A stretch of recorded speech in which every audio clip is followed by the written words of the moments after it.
Hello and welcome to the second in our series of Offshore 101. These will be hosted ongoing by Stephen Atcheler from Shore in the Philippines, and we gave you a wonderful introduction to what the series is going to be about last week in our first show.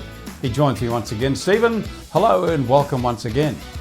Hi Kevin, 2 shows, 2 jackets. We're on fire. Well, I've got the same one on, I don't know about you, but hey mate, let's dig a little bit deeper, because last week in this show we talked about some of the questions you need to ask yourself about whether you're going to offshore some of the tasks in your operation. But I wanted to dig a little bit deeper today and just ask the question I'm quite often asked about: what can you offshore, Stephen?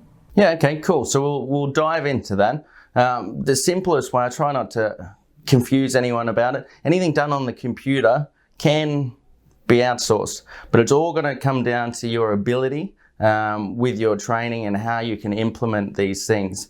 So anything can be, but it's not what can they do, it's what you can get them to do that will make the difference. So today though, we're going to talk about how to get started, not overcomplicate the whole thing, just an easy way to set aside some tasks, work out whether there's something you want to move and why you would even move them offshore in the first place. Just help me with that for a moment, Stephen, if you could. How do we go about identifying those tasks? Yeah, so we want to keep it fairly simple. So anything that's done over the computer really can be outsourced. However, you've got to look at your ability to be able to train those things. So starting at the low-hanging fruit or some of the lower value tasks, and the way you'll work this out is to look around the office and see if one of your property managers is performing tasks well below her pay scale and it's taking her time that she can't get out there and do the productive tasks. And if you want to move those tasks to someone else, the business can't afford to hire someone locally to take on those tasks. So these are things that you'd want to identify straight away. And then we can start to grade them on how easy or hard the task is. And you'd want to start with the easier task that takes the most amount of time. So simply, you can buy some time back. That's how I would suggest looking at it.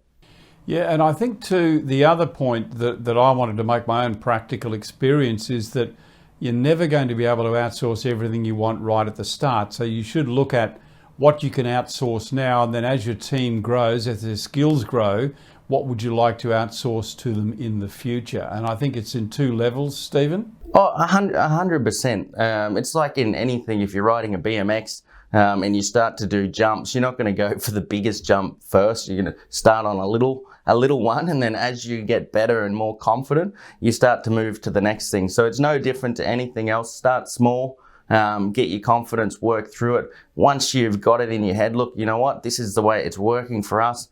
Our staff's understanding it and it's all moving forward. Well, great. Then we take it to the next level and the next level. And if you're like me, eventually, like what happened in my office is I hit too high a level and I've gone, you know what, bring it back a little bit, and that was that perfect zone, I think. Okay, well, let's get down to tin tacks here. You've got an example of how we can start with this, and we're going to provide a download for you as well at the end of this show, a spreadsheet that you can start to work on for yourself. But you've given us a bit of an example here. Stephen, walk us through this one. Yeah, cool. So we're going to talk throughout the show about something that's going to be familiar to most real estate businesses, talking about things like lease renewals. So if we look at the lease renewal, so we'll pop that up there as a task and then break down the lease renewal of who can do what. So the lease renewal is something that needs to be scheduled weekly, that you go into the future and you look in advance at what leases are coming up, whether your process be 2 months or whether it be 3 months. And then there's a whole set of tasks inside of that. So we want to look at those tasks and work out which ones stay in-house and which ones go offshore. So initiating the lease renewal to tenant and to landlord. It's a simple piece of communication, easy to do, and then there's going to be a response or some sort of outcome that comes back from there, whether it's vacate, renew, or whatever. So that's how we're going to treat it. Is it easy?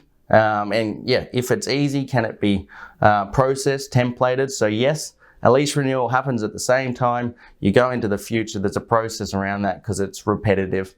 The one thing, if we talk about a lease renewal, and we're going to talk about these tasks, a particular part of that is the negotiation of the price and the terms of the lease renewal. Now, that's not something a non-experienced real estate person can do, whether they be in-house or offshore. That's something that takes a little bit of time to get your head around property types, property styles, the current market. So that would stay in-house and we wouldn't move that across on our list. But then once the terms have been agreed to, that's a different ball game. There's some set terms, 12-month lease, increase of $10. That's something that can be created and executed by the VA quite simply. So that's how we're going to break it down. It's really as easy as picking a task, breaking that task down and putting it onto one side of the column. If it's easy and repetitive, goes to the VA. If it's more difficult, it stays in-house.